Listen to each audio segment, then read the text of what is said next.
Hi everyone, this is the Galileo Thermometer. So what you can see here is that we've got a glass container that's sealed off, and it's got 1, 2, 3, 4, 5 capsules that are floating in a clear liquid. And you can see this capsule here, the tag on it says 76 degrees. The other tags are 4 degrees off of that. So this one is 72, this one is 68, this one is 64, and the top one is 80. So the way that you read this thermometer is that the lowest suspended tag has the room temperature. So in this case, in my cool basement, it is 72 degrees Fahrenheit. So the question I have for you is, what's going on in here?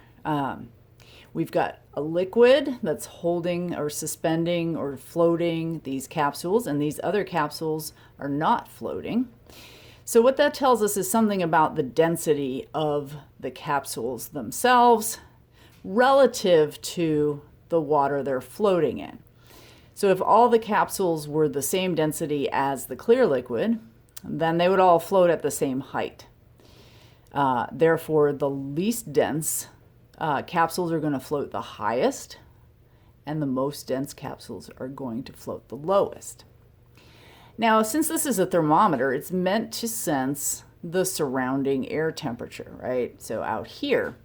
And those capsules are way inside. So the capsules themselves are not going to really change with slight changes in room temperature, right?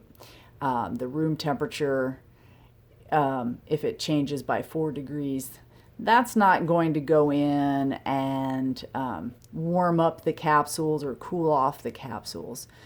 It's more likely to affect this clear liquid that is surrounding the capsules.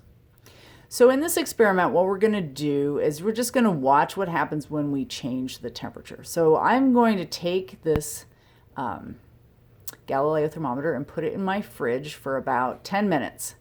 And then I'll bring it back and let you know, and we'll watch it, and I'll warm it up with my hand so we can see how it changes.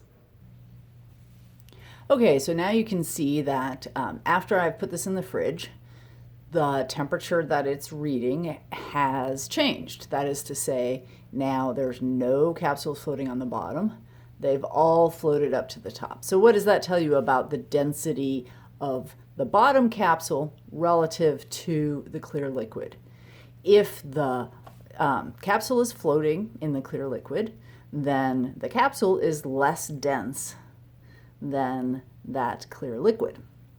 So you want to think about that while you're answering the questions in the lab. So what we're going to do now is I'm going to wrap my hands around this, and we'll see what happens as the Galileo thermometer warms up. So what am I doing here? I'm transferring heat to the thermometer from my hands, which are warmer than the room temperature. And then that heat has got to penetrate through the glass. So in this lab, we're only thinking about density, but we will be thinking about heat transfer a little bit later on.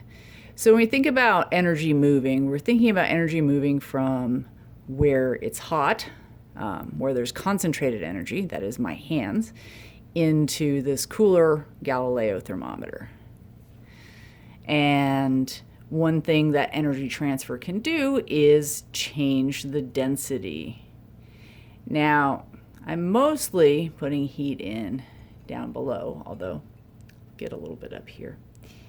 And again, I'm not favoring any particular capsule, and the capsules are inside, so any energy that gets to the capsule has to go through the clear liquid. So when I warm up the Galileo thermometer, that increased energy is going into the glass and then into the clear liquid, and it's affecting the density of something. So that's what I want you to think about. So that's it for the experiment. That's why this one is optional, but the Galileo thermometer is pretty cool. So have a think, and good luck on wrapping up your lab.